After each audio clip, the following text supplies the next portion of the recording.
Scoundrels web series and podcast is filmed and recorded in their ship, the Centurion Vulture, and may contain language not suitable for all. Viewer discretion is advised.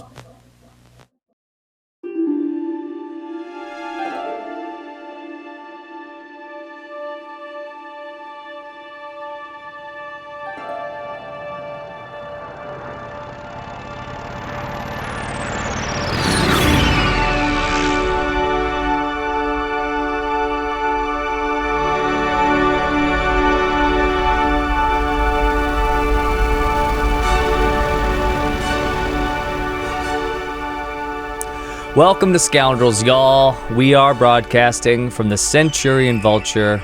I am CG. I am Paul Bannister. Curtis Wayne Millard standing by.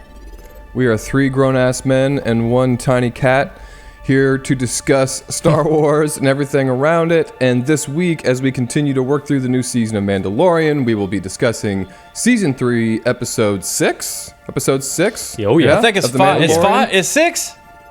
Is it? I think it's 6. Yeah. Jesus balls. 6. Yep, so we got 2 more left. But Episode 6 of Season 3. And Curtis, you got to rewind for us, dog? Yeah, man. Let's fuck around with this. Yeah, let's do it. Let's see what we can. Let's see what we can get going here.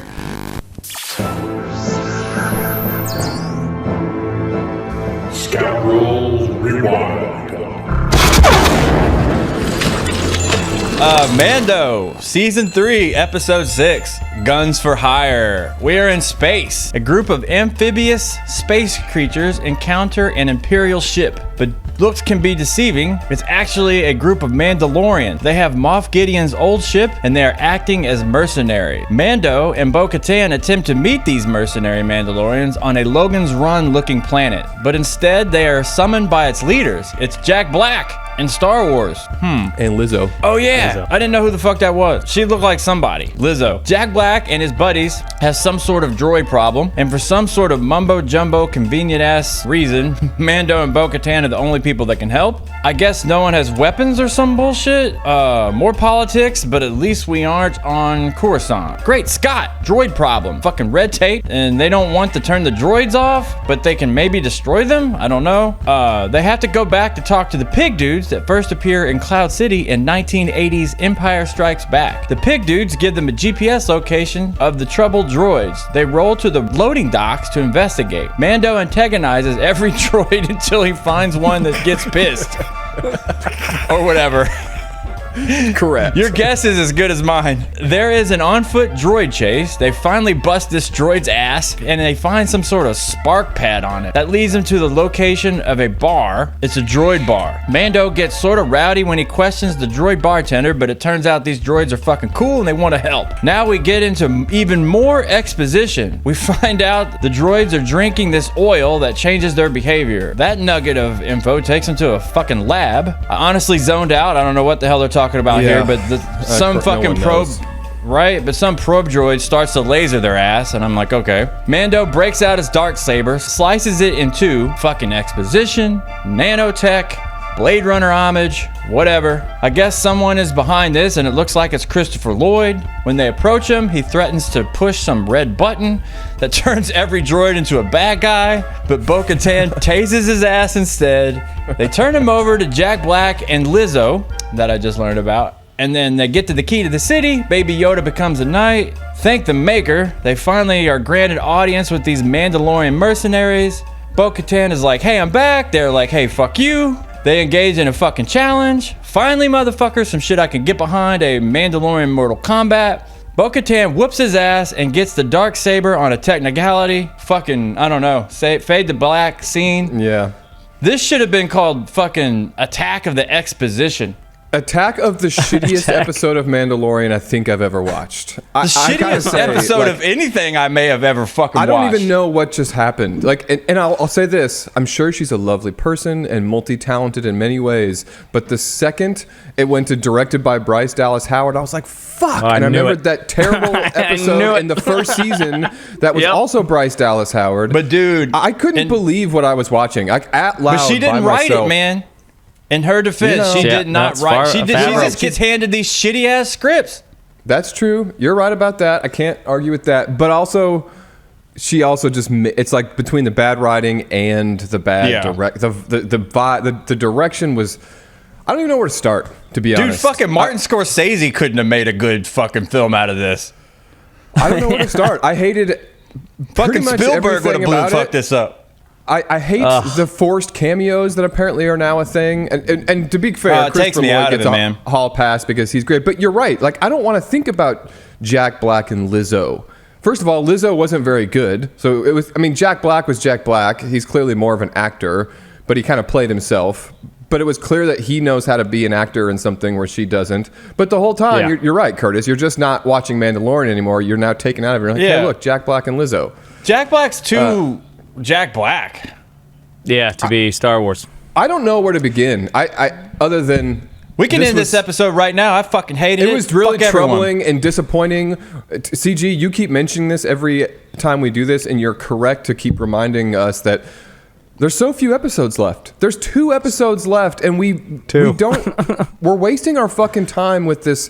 Not only was it a dumb story, it was the most half-baked story I've ever seen. Like, oh my Curtis God, is right. dude. Did you guys have any idea what the fuck was going on with these droids? I didn't give a fuck. Why and how? I really didn't care. Nobody fucking cares. Nobody cares. I was surprised. I was surprised we went in this direction because I thought for sure we were going to get something big, and they kind of gave us something big at the end, but I don't know. The opening sequence, I was like, was the corniest opening sequence, and the other Mandalorians are you see them like playing catch at the end. Oh my God, the fucking catch! I made a mental note of like I didn't see the catch. Nothing can make them seem less dangerous and cool than playing catch in the sun. Like, get the fuck out of here with that. I hate it when they were just they were overacting, and like you could see, it's like, I'm cool. You know how when actors are like that, when they're like, I'm so cool. Look at me, I'm a badass cool. So it's like, no, you're not. You're sipping smoothies in L.A. and you got this gig.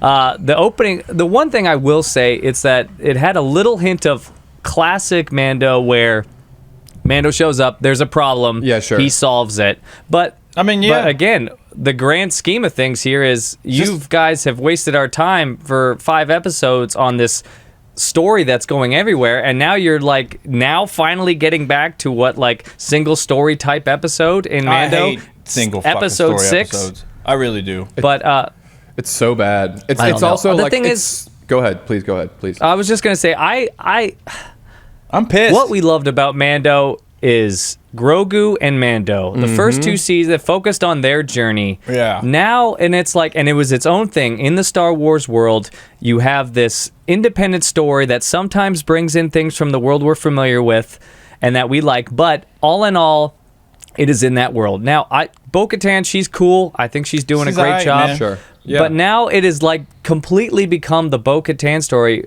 And the thing is, now it's all shit from the Clone Wars and Rebel. This is basically becoming the animated series, and Mando's just like taking a step back. I thought for sure at the end, Homeboy was like, I don't want to challenge you, I want to challenge Mando. Yeah, and totally they were gonna have a fight. I thought so too.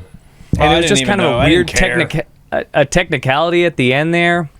I knew Christopher Lloyd was going to be in this season, and I was really looking forward to. I mean, he's great, but I was really hoping they'd have a cooler. He wasn't used well at all in this. Yeah, they wasted him. No. He was This fine. is the only thing I've seen Chris. Nothing to work with. This is the only thing I've seen him in that I haven't liked him in. Yeah, I know. He seemed like he didn't care. I can't even. I don't even know where to go through the list of the things that were. First of all, we have 2 seasons of how important it is to protect Grogu. The first thing they do when they meet these fucking weirdos, and they're literally saying, do you think they're going to be nice to us? Is like, oh, we'll leave Grogu with the strangers while we go figure this out. Grogu has been left with a stranger before, but I think we're just so pissed that shit like this makes us even more mad. It's just not. CG nailed it. It's no longer about Grogu and Mando. It's about Bo-Katan. And we've said this all along, I'm not... Of all the unfinished story threads that they've thrown at us this season, which is part of the problem, right? Because they've got too many things going on. I'm not mad at the Bo-Katan, reuniting the Mandalorians as a group. Like, that's not necessarily an offensive plot line. It's the least shitty. But they're not developing it. Really is the least shitty in a smart way. And Grogu and Mando really have no say in the matter. But it feels like they don't they didn't even cook up a whole season's worth of stories to go together. Like they're winging it from episode to episode. Because think about it.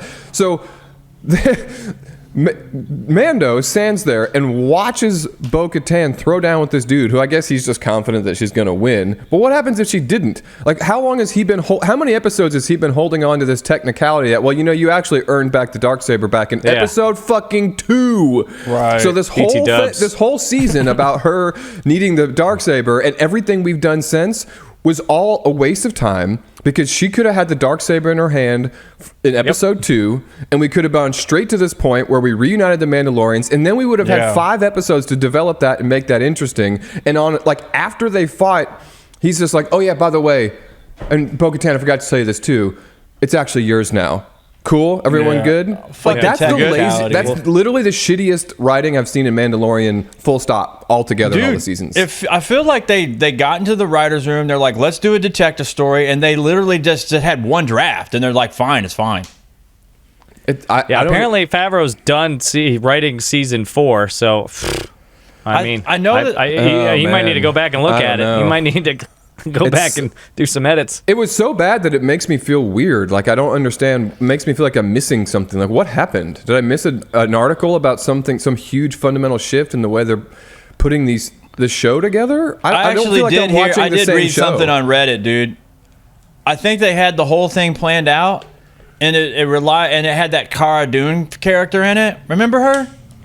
Yep. I actually kind of liked her character. I wasn't bummed when she had to leave, because I was like, oh, they'll be able to figure this out. She's not that important, but I did like her character.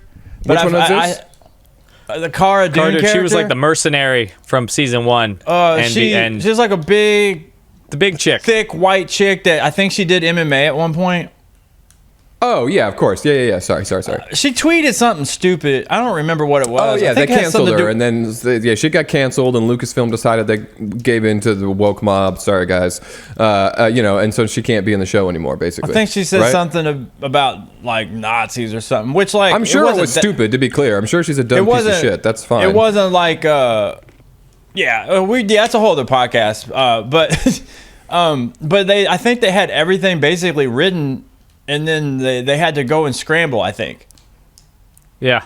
I mean, it kind of feels like it. Let's put it this way. If that's the case, then they're even shittier than I thought. Because if the whole premise of how to make the show work was hinging on her character, and without her, now they don't know what to do, that's pretty crazy in and of itself. You're right. Everything about this episode, put a giant spotlight on everything that's been wrong with the show this season. Dude, I'm not even excited to watch the rest of it. I was hopeful, like, Same. I was hoping. I was like, okay, a couple episodes left. They'll pull it together. And I'm like, what are we doing here? What in the hell? Like, the stupid opening sequence was the dumbest opening sequence I've ever. When the little tentacles and I was just like, why are we here? Yeah. What is this? This is the stupidest. I know. And I mean, I'm trying to theorize what's happening left. Obviously, they aren't the ones that took Moff Gideon. So somebody else is either, like you guys said, planted that. There are evil Mandalorians in this world. This is what concerns me. I have seen, like when they did the Clone World, like these are the important episodes. Instead of having to watch like 270 episodes, it's like you can watch these, 20 episodes. So there are like evil, like when Darth Maul ruled Mandalore, which is crazy in itself. What? They had He did? Yeah, he beat Jesus fucking Christ. So Bo-Katan, her sister Satine, fucking Darth Maul, had a love connection with Obi-Wan Kenobi. Oh boy. Who? Darth Maul kills her, and then Darth Maul challenged some guy, I forget who cares, for the Darksaber. So Darth Maul had the Darksaber for a minute. Okay. And during that time, they had Mandalorians with like horns on their helmets. So there are evil Mandalorians out there. I don't know if they're hinting that they're the ones that are gonna. But it's just like, are you just gonna bring in more stuff? Are you just gonna keep piling more onto this already like absolutely insane? I don't know. I feel like we're just like doing roulette on a gun with the storyline here. In the light of what we're been served, I'll be honest, I'm way more interested in evil Mandalorians as a storyline than the bullshit we've been fed for the last 5 episodes. I mean, again, I don't know if I'm stoked on that, but I know I'm definitely not into whatever we've been getting. Just think of all the weird shit. Like, like the first episode was like, what was the first? And then then they're on Mandalorian, and then there was a fucking like a bird episode. Yeah. What the fuck? We could go like I could go through the first 2 seasons of Mando and kind of know what was happening, and this photon. And then this season, and if they do throw that in, it's like a little late. Like, is there any foreshadowing here? No. Are you just going to throw these villains in at the last 2 episodes of the season, like out of nowhere? There's no building to anything. They're just throwing. It just feels like they're just throwing like 100%. Snowballs at us, and it's like, okay, that there's nothing built to that. If that is the big evil, like if that's the big villain, if it's Moff Gideon and evil Mandos, where's the build to that? It just comes 100%. Out of nowhere, and then we're just supposed to eat it, like it's like just eat the shit. It feels. I just don't know how the fuck. I don't know. Go ahead. This Paul. is going to sound dramatic, but I feel like they're insulting our intelligence as an audience at this point. I think that I just don't know how the fuck. You're right, Paul. CG's right. There's no development in the story. He's right. They're just like, with zero development, they just drop these things in episodes now that clearly they think will have impact, and they don't, because they've done none of the legwork to make it have impact. Remember how even in Andor there were 3 episodes where not a lot happened, but that's because they built up to then when it pops off, it's like one of the most memorable things you've seen in all of Star Wars, because they use the world building well, they develop a story within that world, and so when it all comes together, it feels super satisfying. In this one, it feels like they're just sitting around quickly coming up with world building. I know, we'll go to this planet and there'll be all these colors and they'll be sitting at this table. Ooh, I know, Jack Black and Lizzo can be the ones on charge of it, and then we'll get, it's just like, it sounds like a bunch of 9-year-olds came up with the episode ideas. No, I feel like these are like first. They feel like this is the very first idea that everyone threw out in the writers' room, and they're like, "Yeah, fuck it, let's just go with it." Sure, 100%. And it's not Mando's show anymore. I know. It's just he's barely in it. It's Bo-Katan. Bo-Katan is now the Mandalorian, and it kind of pisses me off. Not kind of. It really pisses me off. Yeah, because it's now just bringing in. This is. I guarantee you, a lot of this is there. I don't know if Filoni's got his hands in this at all. I know Favreau wrote it. Guaranteed. But Filoni's I mean, they're bringing so many animated stuff at us. They're just throwing animated stuff at us, and now it's like the Bo-Katan story. And where's Mando? Where the fuck is Grogu? The whole heart and soul of the whole goddamn show is literally at best like a 4th or 5th line of like in importance, like 1, 2, 3, 4, 5. He's at best like 4, maybe 5 in terms of importance of characters in this season. He means nothing to the story at all anymore. He's just why did they go back and he'd be better off as Luke Skywalker, dude? Like, he ain't doing shit. He's just around. He's literally just around so that they can cut to it. So every once in a while they can cut to cute Grogu. Ooh, he's cute still, and then we're gonna move on. Like, he's their cat in we're the smarter window than shot. that. We're smarter than that. It's cheap. It's cheap. I mean, there was a few homages, like that. Like there was an Aliens homage in one of those episodes. Remember when they were like scanning that shuttle, and they called it a derelict shuttle in the alien ship, and then they did that scanner that was like at the beginning of Aliens.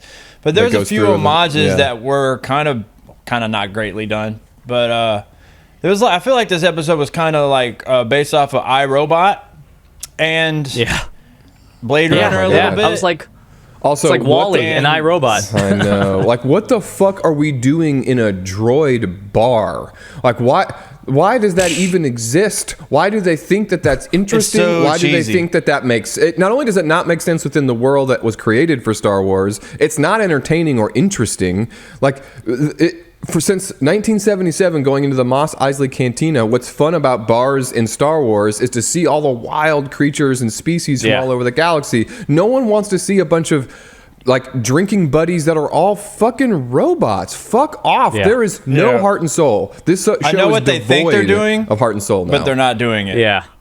I mean, they had some old droids from you saw the one, I think, from Cloud City. They had a droid that was from the Star Tours. Remember that ride at Disney World? Mm-hmm. The one that drives it. They had that droid in there. But that's what I mean about them insulting our intelligence. They think that they can just drop in these little nostalgia. Yeah, exactly. It's like, let's give them the droid from Cloud City. Let's give them the things from Star Tours. And that'll be enough. They'll get their little Star Wars boner for 25 minutes, and that's all we have to do. It feels like bare minimum storytelling. They're not trying to make it meaningful. They're just like checking a few boxes, like, all right, on to the next one. Bryce can direct it. All I was thinking this entire episode is, what the hell are we doing? Like, what are we doing? Like, why are we here? Why are we doing this right now? This was the first episode that I watched probably since the last, like, episode 3 of the first season that she directed. And I know she directed one in the second season that was actually pretty good. To her credit, there was one that wasn't a dumpster fire. But I don't want to put it on, because I think Curtis is right. I don't know that the script she had to work with on this was going to make this job very easy. So it might not be totally fair to blame her. I've seen some things she's done, like on like Black Mirror and stuff. That's like, I think she can direct. I think she's just got the Black Mirror episode she in is very good. Great. I think they fucking throw her under the bus, dude. I think they're like, give it to Howard. Like, give me this shitty ass. Give it to Howard. I hate it when they do like single episodes that don't mean shit. When it gets surprised this bad, sorry. No, dude, I really don't have anything genuinely new to say. Dumpster fire. I think the thing that's so concerning about how bad this was, especially that this is happening in the 3rd season, is that I worry that it implies what's going on culturally inside of their decision making. Yeah. To where the people in charge think this is good. This is something that everybody in that room was like, "Yup, awesome. Let's go with this." And if that's the case, we're in serious trouble for the future of The Mandalorian. This is not bode Star well Wars for how in general, man. Well, maybe not Andor. No, Andor. I mean, it goes to show. It's like they need to go back and rewatch season 1 and 2 of Mando, and then Andor, and then take some notes. Yeah, figure this shit out. You know what's kind of sad is I think they think they're making some sort of like commentary on like the emergence of artificial intelligence, and it's just like a kindergartner like commenting on it. Robots it's also might be fucking bad. Star Wars. I don't need your social commentary. I just want to watch fucking Star Wars. I don't need it. I don't need like that level, like that. Like, that's why. Fucking Blade Runner. It's also they're also, if that's what they're doing, they're so fucking bad at it too. Yeah, get out of here, dude. It's like I felt like a Metachlorian situation when I started to get into this nanotech. Yeah. I'm like, dude, quit fucking explaining everything to me. I know. That's not what Star Wars is natural about this. There's nothing natural about this season. Everything is just sporadic and nothing connects. They're trying to, like I said last, it's a cookie jar here, a little bit of that. It's just like a teeny, like it just in his bed. Yeah.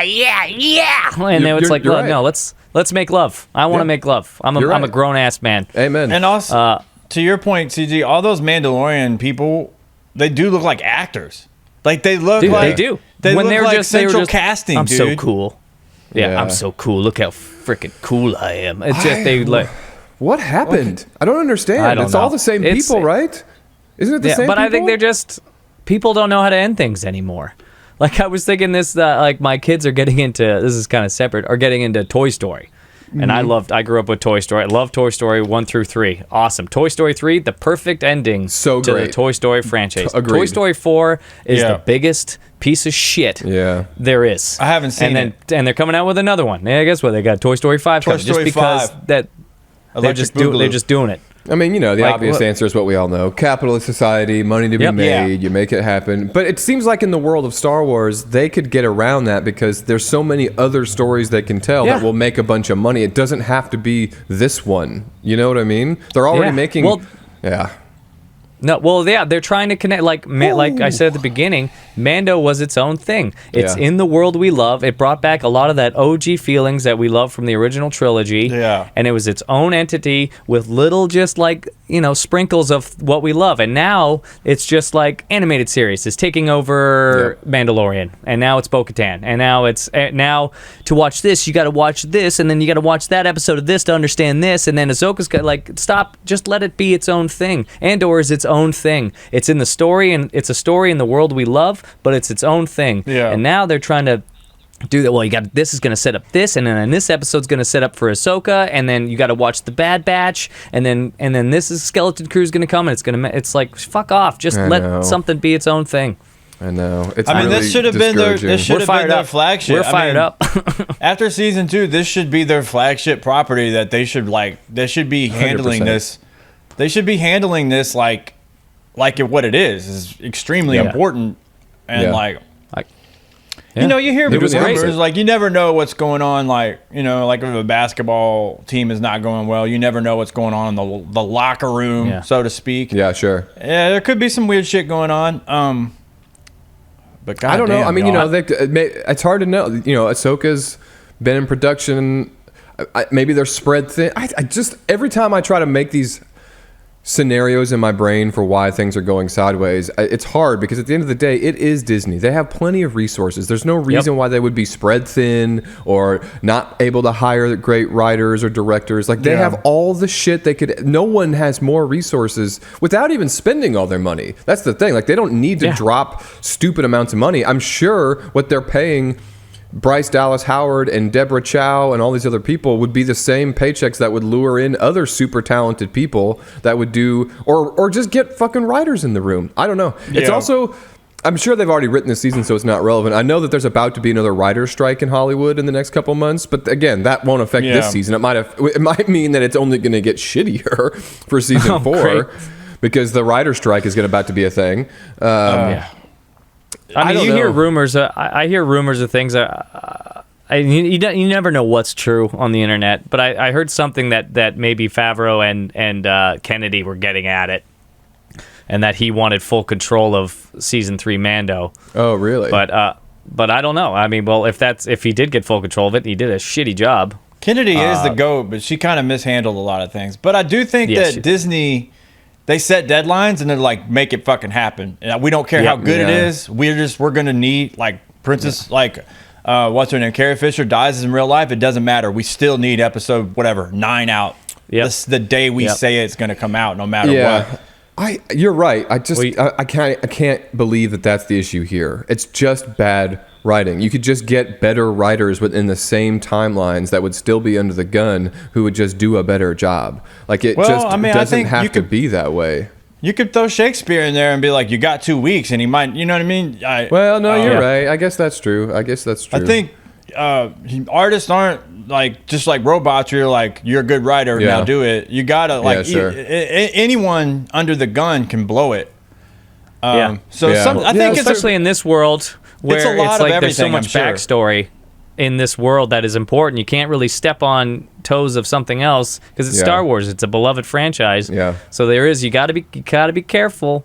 Man, I gotta watch Empire Strikes Back just to calm down. I don't know where we're gonna. It's hard to come up with a scenario now with 2 episodes left for how this isn't going to be the biggest fucking letdown of a Mando season ever. It's unsavable, in my opinion. Yep. I think you're right. I still had hope, and now I'm like, yeah, this was the nail in the coffin episode. That's like, oh right. I woke up this morning excited, thinking, okay, there's enough time. You know, there's enough time. They could have just work. They completely fucking blew it. They could have just maybe just not done something that was a little boring. That was really bad. Yeah.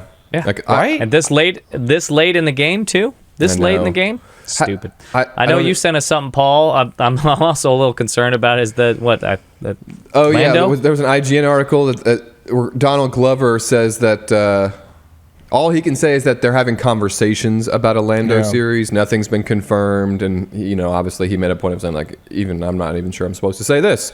I mean, look, the problem with The Mandalorian being like this, because Curtis is right, this should have been their flagship. They should have known how important this series is with the success. And if this one has gone this bad, now I'm just afraid of all Star Wars series at this point. I would not be excited. Honestly, I would not be excited for Andor is still the one last shred of hope, in the galaxy. So we know it's going to be good.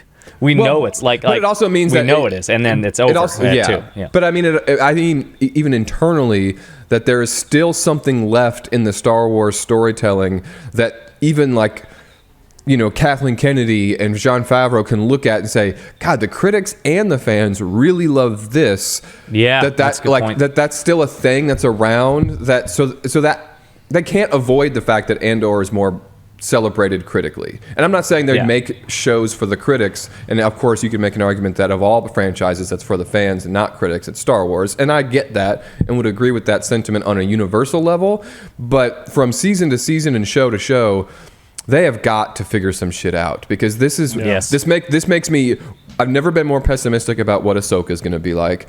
Just like UCG, I saw the headline about the Lando conversations and was like, well, not after seeing this. That sounds fucking terrible. The only really hope I hard have in to that feel is that stoked. Donald Bad Glover taste. only does cool shit.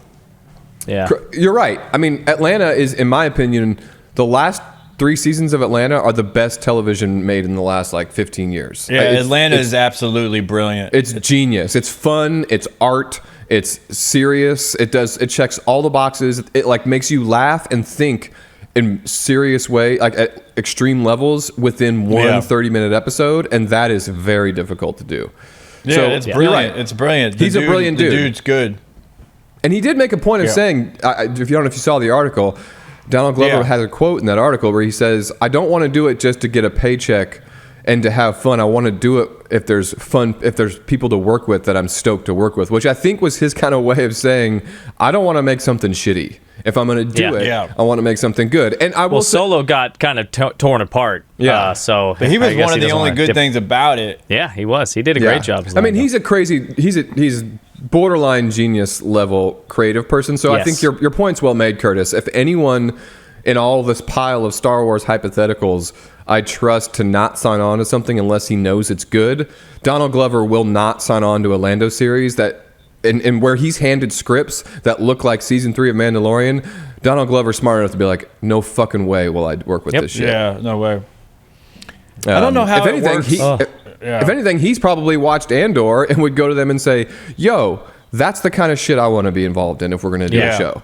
You give me something like that, I'll sign on the dotted line tomorrow. Yeah. But again, a lot of ifs. I mean, obviously, I don't know how it works at a big corporation like Disney, but I mean, I at some point, these people need to figure out that like not making deadlines is not as important as like running your IP into the fucking ground. Yeah. Yeah. Like the overarching quality of your intellectual property, which I hate calling Star Wars intellectual property because that just sounds corporate as fuck. But it's like if The Rise of Skywalker still hadn't come out, to me, it'd be better than what it is now. Like if they were still working on it fucking 10 years later. Well, the problem is, Curtis, because you're right, it does feel a little gross to discuss it in the context of intellectual property, but because it's gotten so shitty, you know that it's the fact that it is an IP is what's like directing the decisions they're making, and we're now seeing the result of that. Like this is IP storytelling. It's cheap IP. It's no heart and soul. It's just it's become IP. That's right. That like bring in a Star Destroyer, bring in a speeder bike, bring in a droid that we'll recognize from 1982 or whatever it is. They just like that's what an IP does because they don't think that we're smart enough to know the difference between like CG. So like, oh good, it looks like I see this, as opposed to give us a reason to show up each week, because at some point I got to tell you straight up, for the first time I'm sitting here like, am I going to tune in to the next series? Yeah, I won't be as excited. If we weren't doing the podcast, I wouldn't be like watching it the day it came out. I can tell you that. Correct. It would be like, oh, I'll get around to it before the week is done. They had a Vespa scooter store in this one. Remember they were running by? They had those stupid scooters from Book of Boba Fett. Did you see that stupid shit? No. They had one of those, like a shop for where they sell those stupid scooters. And I was like, as soon as I saw that, I was like, you guys, what are you trying? Are you trying to ruin this? How come the cameos can't work anymore either, by the way? Because I remember you're right. You'd Bill think Burr I'd be excited. was good in the second season. That character worked. Timothy Oliphant was great in that role where he was in it. But now it's like, oh, we'll just sprinkle in Jack Black and Lizzo. It's almost like they're just trying to create little viral moments so people will post about their fucking show because, oh, everyone loves Lizzo. Yeah. It's like, fuck off with Lizzo and Jack Black in this episode. Like, Jack Black is just too Jack Black for Star Wars, in my opinion. It's the same thing I was saying before. It's insulting to our intelligence. They think that like can dangle the shiny object. Like, look, it's famous people that you're interested in. Oh, there's this droid that you recognize. It's cool, right? It's like, yeah, can you get that shit out of the way? What am I supposed to care about again? Oh, right. Yeah. There's not fuck all to care about. Nothing. Nothing. It's weird, man. It's fucking How can strange. we be it's like 6 out of 8 episodes? It's actually kind of weird. It's 6 strange. out of 8 episodes, and we have nothing to care about. Nothing. Dude, the only thing I'm interested in is what the fuck is happening behind the scenes. I don't want to watch any Same. more of these episodes. I will, but the only thing I'm interested in is how this actually happened. Amen. Yeah. The Darksaber thing bums me because it could have been an interesting mythology and a storyline, Yeah. but That's their what's MacGuffin. interesting. Or whatever.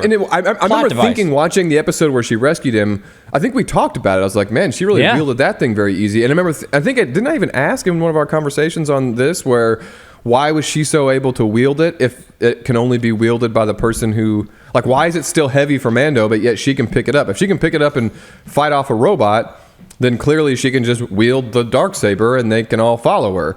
They just glossed over that, and then we pick up 5 episodes later, and now this whole time, even after she throws down with the fucking, handsome actor guy, and even Mando waits for that. It's like this whole time he's just known that it's her and couldn't be bothered to mention it. Yeah. Like, I Be just like, hey, don't before buy you that. do this These ceremonial actors battle. look like cartoons, dude. They look like don't think central that- casting. You don't think I'm getting animated series vibes Yeah. so Yeah. hard, and it's bothering me. Dude, the You don't think animated that series might even be better than this. Shouldn't they have Ugh. gotten in the ship and Bo-Katan been like, so when were you going to tell me that the Darksaber has been mine for the last couple of weeks? You know what I mean? Like, what Yeah. happens if that guy had fucking kicked It's cheap. It's just cheap. It's cheap. It's, Why didn't he they're give it using to a her right then? technicality, and it's cheap. Yeah. That's what I'm saying. I don't know. It's like, oh shit, you just saved my life. This is technically yours. They literally give us a scene where they're sitting on the shuttle on the way to meet these people, discussing, like, what are you going to say to them? How are you going to convince them to do this? And the whole time they're saying that, Mando yeah, you're knows right. he could just give her the Darksaber. God. And then, do you know what I'm saying? Like, it's almost as It's if almost someone like they is didn't trying... even read their own script. Yes, Well, that's what I'm it's cheap saying. writing. It's cheap writing. They're using it as a kind of a moment, like, instead of it, because it would be more lame for her to show up. And hey, guess what? I got the Darksaber. We had this whole thing back on Mandalore where he got.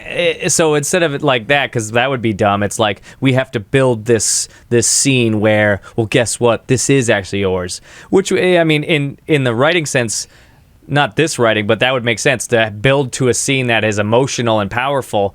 But they did it on such a weird technicality that it doesn't make sense. So they're trying to make this emotional connection with the shittiest execution Dude, possible. the one thing that they could have actually like maybe been like, yeah, this will be impactful. They made it into a technicality. Yeah, exactly. Yeah, totally. They tried. It was supposed to be an impactful moment Like the that they one turned thing into. you're like, yeah. oh well, this might actually be a powerful moment, but like, let's just go ahead and make this like a fucking IRS loophole or something. It's Yeah, like you're bad right, Paul. My script first writing thought- 101. Bad Yeah. script writing my- 101. Dude, My first thought was, well, why didn't he just give that to her before? Like, Isn't that what everybody is going to think? Well, that's what I'm saying. Like, isn't that what everyone's going to think while watching this, though? That's Yeah, kind of what I mean. maybe. I don't know. Isn't it bad enough to where even... Like, look, let's say you're younger than us and you're part of the prequel generation. Even those folks should watch just objectively a story that tells you this, and then this happens where you're like, well, wait a minute, Yeah. why didn't you guys just talked about how to make this work and Mando didn't mention it? Like, it seems insane that nobody in the writing room was like, because they could make, there's ways to make that less shitty. And they just couldn't be bothered to spend an extra 10 minutes. It wouldn't have taken more than 10 minutes to come up with a less shitty way to explain that away. And they just couldn't be bothered. Fuck these people. They're ruining it. They're fucking ruining it. dude, yeah. They're trying to make tension with yarn. It's just like, it's just not, it's just... They're just don't like, know. well, we got to create this big moment, and it's I done. could go forever. It's like, it's just going to be a bitch fest. I'm not pumped anymore. I I'm could not complain more, hopeful too, or but I'm pumped not. anymore. It's about as Exposition low- strikes back. Exposition Jesus, strikes yeah. back. There's the episode Return name of the right there. Exposition. Yeah. I don't have anything else to add other than Phantom this sucks. Exposition. And Yeah, that just this sucks the sucks. enthusiasm out of The Mandalorian. I do think that Revenge one of of the our OG Exposition. scoundrels, Armando, one of the OG scoundrels, has a transmission something that for doesn't us. suck. Yeah, speaking of things Armando. that don't suck is Armando. We love you, Armando. Curtis, you want to run the transmission that Armando sent in? Oh yeah. Should I punch him in? Yeah, punch him in. Oh, yeah.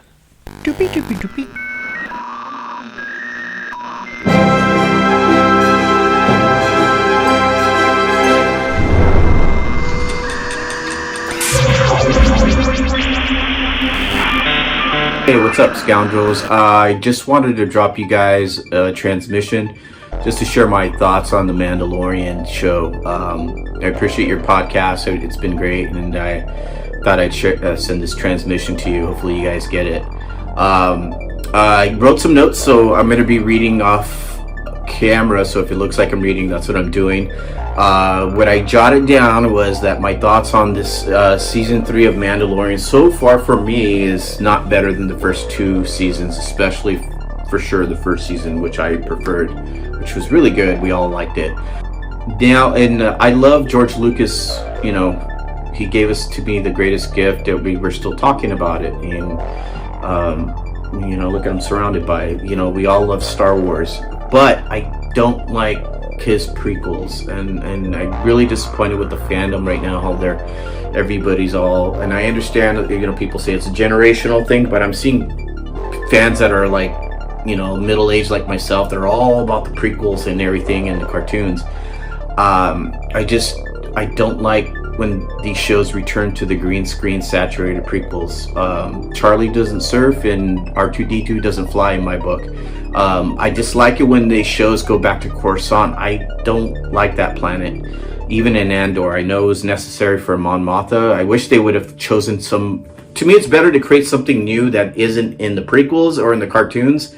I'm cool with creating something brand new. Just create a different planet where Mon Mothma was at. But I digress. When these shows return to Coruscant, or when even Mando flying the Naboo starfighter ship, for me it takes me out of the Star Wars universe, because to me the prequels and the cartoons are not my version of Star Wars. They don't carry the aesthetic of the original trilogy. They are Star Wars in name only, or Star Wars adjacent for me. And I suspect the worst parts of the Mandalorian show are largely when Filoni is doing the writing and he's inserting his love for the prequels and his Clone Wars cartoon characters. I don't like how Baby Yoda's flashbacks stem from Episode 3. I think Episode 3 is a terrible movie. And no disrespect to Ahmed Best, but I hated his Jedi scenes. I understand why they did it, but I thought that was... I just don't like the clown troopers and the Jedi scenes and that purging and stuff. I just think that was bad. And quick story with that. I met Ahmed Best one time in LA. I live in Los Angeles, and I parked at a parking structure right next to him, and I went up to him and I introduced myself and I congratulated him. I treated him with respect, and I told him he did a good job. Of course, I can't stand Jar Jar Binks, but he was in Star Wars, and I think even if we don't, I think it's wrong to treat people terrible and say you ruined my childhood, like how Kelly Marie Tran was treated. It's terrible, I think it's disgusting. It's not the actor's fault. Going back to my note, the Baby Yoda flashbacks. I didn't like the episode with the clone doctor a couple episodes back, and the creepy young Wayne Newton looking baddie who's clearly a double agent who's working to help rebuild the Empire with Moff Gideon. The small scene with the ladies' man, Tim Meadows, was not great, but it helped, I guess, establish the plot. I did not like how the armor allowed Bo-Katan to remove her helmet, especially after all the previous stress on redemption for removing helmets. As seen in the terrible Book of Boba Fett, it's ridiculous for our Mandalorian character to walk around holding their helmet. I guess like the Marvel movies with Captain America, I suspect that the helmet removing the actor removing the helmet is clearly to appease the actor, so they get screen time on your face on the screen. But it doesn't work with Star Wars. What makes Mandalorian cool is that he maintains his mysterious mystique, the same that the original Boba Fett had, by wearing his helmet. It's great. I think it's great that we hardly see Pedro Pascal on these shows. And he's especially with that HBO show. I'm not watching it, but everybody is watching it. That he's getting popular, and he was in Narcos. He was great in Narcos.